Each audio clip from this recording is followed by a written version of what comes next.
नमस्कार, आपका स्वागत है मेरा यूट्यूब चैनल पे। आज हम लोग लंबाई का मापन का आकलन जो एडवांस कोर्स है उसका हम लोग अध्ययन करेंगे। इसके सारे प्रश्नों का उत्तर हम लोग जानने का प्रयास करेंगे। चलिए, लंबाई का मापन, इसका आकलन हम लोग करते हैं। चलिए, पहला क्वेश्चन है कक्षा पहली की कनिका कक्षा की दीवार को चौड़ाई मापना चाहती है। यस, उसके लिए उसने अपने सभी साथियों की छोटी बड़ी पेंसिलों को इकट्ठा किया और दीवार के किनारे सभी पेंसिलों को रखकर चौड़ाई को मापा और बताया कि कक्षा की चौड़ाई 54 पेंसिल लंबी है। आपको क्या लगता है कि कनिका में किस अवधारणा की समझ होने पर वे समझ पाते कि उसे एक जैसी लंबाई वाली पेंसिल का इस्तेमाल करना था? चलिए, इसका ऑप्शन आपको लगाना है, इसका आंसर आपको करना है। आपके पास ऑप्शन है, आप देखें, विभाजन, इकाई पुनरावृत्ति, संक्रामिकता, लंबाई का संरक्षण। तो इसका सही उत्तर हो जाएगा विभाजन। चलिए, बहुत अच्छे, ये आंसर आपका सही हो गया। चलिए, इसको जारी रखते हैं। नंबर 2, कक्षा पहली की अध्यापिका सलमा जी ने लंबाई की शुरुआत एक गतिविधि से करी। ठीक है, लंबाई की शुरुआत एक गतिविधि से करी जिसमें उन्होंने कक्षा के सभी बच्चों को जूते एक दूसरे से बदलकर पहनने को कहा। उसके बाद अध्यापिका ने सभी को बताने के लिए बोला कि जो बच्चे जूते पहन पाए वो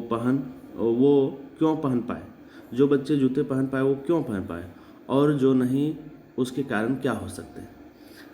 आपको क्या लगता है सलमा जी का इस गतिविधि कराने के पीछे क्या उद्देश्य होगा? आप एक से अधिक विकल्प चुन सकते हैं। ठीक है, तो ऑप्शन देखें, बच्चों को तुलना करने के मौका देना, बच्चों में छोटा, बड़ा, बराबर, बहुत बड़ा जैसे शब्दों की समझ बनाने का मौका देना, बच्चों को खेलने खिलाने का मौका देना, बच्चों का ध्यान जूते के आकार की तरफ दिलाने का मौका देना।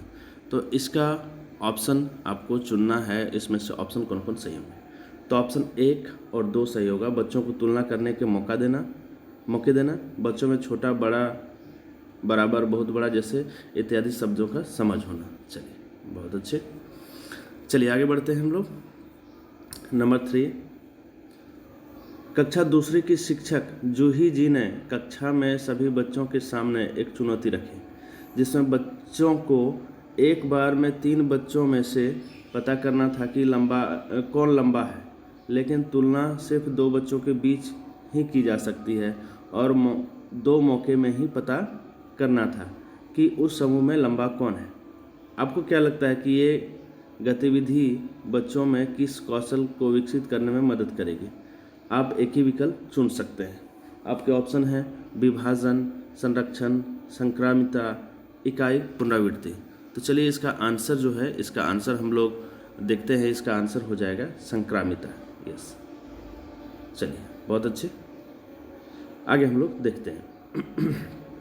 नंबर 4, कक्षा 3 के शिवम को परीक्षा पत्र में एक रेखा को मापने का सवाल मिला, लेकिन उसका स्केल 2 सेंटीमीटर तक टूटा हुआ था। इसलिए उसने 4 सेंटीमीटर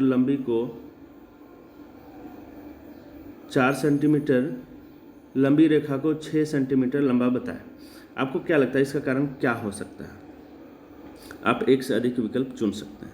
अब देखिए, विकल्प है, शिवम जानता है कि टूटे हुए स्केल से मापा नहीं जा सकता। शिवम केवल स्केल की आखिरी संख्या को पढ़ने पर ध्यान देता है। शिवम अभी लंबाई को छोटी इकाइयों में देकर ही नहीं समझ सकता है। शिवम को अभी स्केल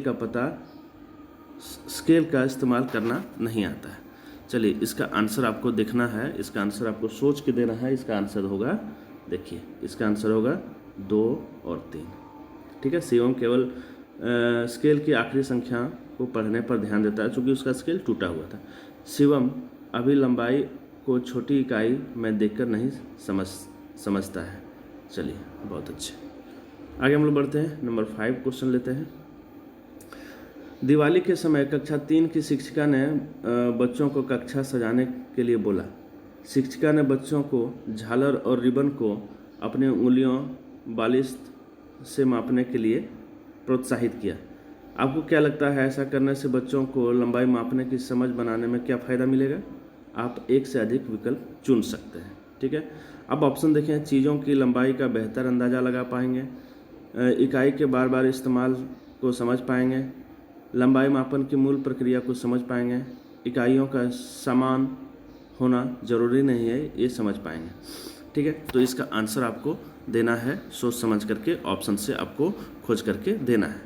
तो देखिए इसका आंसर हो जाएगा 1, 2, 3। इन तीनों चीज़ों को वो सीख पाएंगे। ठीक है, चलिए आगे बढ़ते हैं हम लोग। नंबर 6, कक्षा 3 की अध्यापिका तबस्सुम जी ने बच्चों को 1 सेंटीमीटर का क्यूब दिखाकर बताया कि क्यूब के सभी आयाम 1 सेंटीमीटर के लंबे हैं।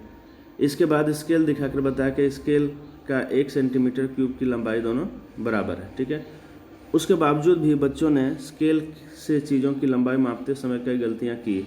आपको क्या लगता है कि इन गलतियों के क्या कारण हो सकते हैं? आप एक से अधिक विकल्प चुन सकते हैं। अब देखिए पहला विकल्प है बच्चों को केवल सेंटीमीटर का क्यूब दिखाकर उसके बारे में बताया है, जो उसकी ज़रूरत को महसूस नहीं कराया। बच्चों को अपने स्केल बनाने का मौका नहीं दिया गया।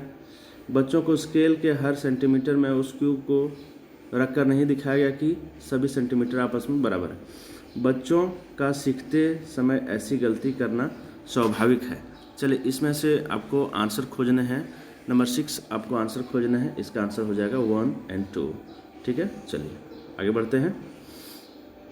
नंबर 7 देखते हैं।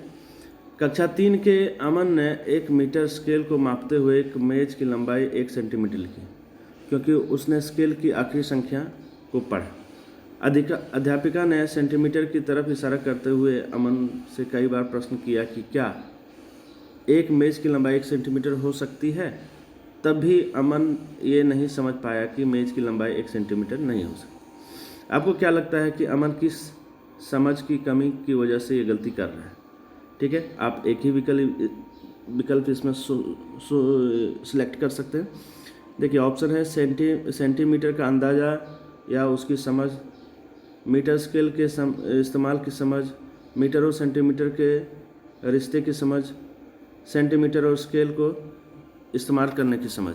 इनमें से आपको चुनना है आपका सही आंसर क्या होगा। तो देखिए इसका सही आंसर हो जाएगा आपका सेंटीमीटर का अंदाज़ा या उसकी समझ। चलिए बहुत अच्छे। नंबर 8 हम लोग देखते हैं। कक्षा 3 में सुधीर जी ने एक गतिविधि के दौरान बच्चों को सेंटीमीटर और मीटर दोनों स्केल दिए। बच्चों को कक्षा की अलग अलग चीज़ों को मापना था और चीज़ को ध्यान में रखते हुए स्केल को चुनना था। इसी कक्षा की मुन्नी ने डस्टर की लंबाई मापने के लिए सेंटीमीटर स्केल को चुना और डस्टर की लंबाई को सही मापा। दरवाजे की लंबाई मापने के लिए भी उसने सेंटीमीटर स्केल का चयन किया। आप मुन्नी की समझ के बारे में क्या कह सकते हैं? सबसे सटीक विकल्प चुनें। आप एक ही विकल्प इसमें चुन सकते हैं। पहला है मुन्नी से मीटर और सेंटीमीटर के बीच रिश्ता समझती है। मुन्नी अभी मापना नहीं जानती है। मुन्नी की कक्षा में केवल केवल सेंटीमीटर स्केल से ही परिचित कराया गया। ठीक है, अगला है मुन्नी नहीं समझती कि कब छोटी और बड़ी इकाई का इस्तेमाल ठीक है। तो चलिए इसमें आंसर आपको खोजना है। इसका एक ही विकल्प आपको चुनने हैं। इसका एक विकल्प चुनने हैं तो आपका इसका आंसर होगा नंबर 4। मुन्नी नहीं समझती कि कब छोटी और बड़ी इकाई का इस्तेमाल ठीक रहेगा। चलिए आगे बढ़ते हैं। नंबर 9, कक्षा 4 के अध्यापिका ने कक्षा में बच्चों को सेंटीमीटर को मीटर में और मीटर को सेंटीमीटर में बदलने के सभी नियम समझाए। उसके बाद इन सवालों का लंबे समय तक अभ्यास भी कराया, लेकिन फिर भी बच्चों ने परीक्षा में अधिकतर सवाल गलत किए। आपको क्या लगता है इसका कारण क्या हो सकता है? आप एक ही विकल्प चुन सकते हैं। ऑप्शन है बच्चों ने मीटर और सेंटीमीटर को बदलने के नियम को अच्छे से नहीं समझा, बच्चे परीक्षा के समय तक मीटर और सेंटीमीटर को बदलने के नियम को भूल गए। बच्चे ने सेंटीमीटर और मीटर के रिश्ते को फर्क ऊपरी तौर से समझा। बच्चे परीक्षा में गलती करते ही हैं। आपके ऑप्शंस इसमें जो जितने ऑप्शंस हैं उसमें से आपको एक ऑप्शन को चुनना होगा। इसका ऑप्शन नंबर 3 जो है वो सही होगा। बच्चे ने सेंटीमीटर और मीटर के रिश्ते को सिर्फ ऊपरी तौर से समझा। चलिए, बहुत अच्छे। आगे हम लोग देखते हैं अगला क्वेश्चन और लास्ट क्वेश्चन। बच्चों के सामने हमेशा एक समस्या को देखकर उसके हल खोजने के लिए बच्चों को प्रोत्साहित करना, यानी समस्या हल करने की पद्धति को कक्षा में शामिल करने से क्या फ़ायदा होगा। आप एक से अधिक विकल्प चुन सकते हैं। सभी बच्चों को समस्या हल खोजने में मज़ा आता है। बच्चे एक दूसरे को गलत साबित कर पाते हैं। बच्चे एक समस्या के कई हल खोज पाते हैं।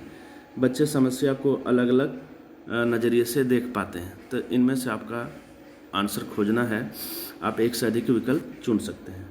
तो आपका आंसर होगा तीसरा और चौथा नंबर ऑप्शन, ये देखिए। चलिए, ये बहुत अच्छा आपका एडवांस्ड ये है। इसमें हम लोग मापन जो है आकलन किए, जो मापन है उसका आकलन किए। So thanks for watching. Next video के लिए बिल्कुल तैयार रहें। नया वीडियो जल्द ही पहुंच जाएगा। धन्यवाद फिर से आपको।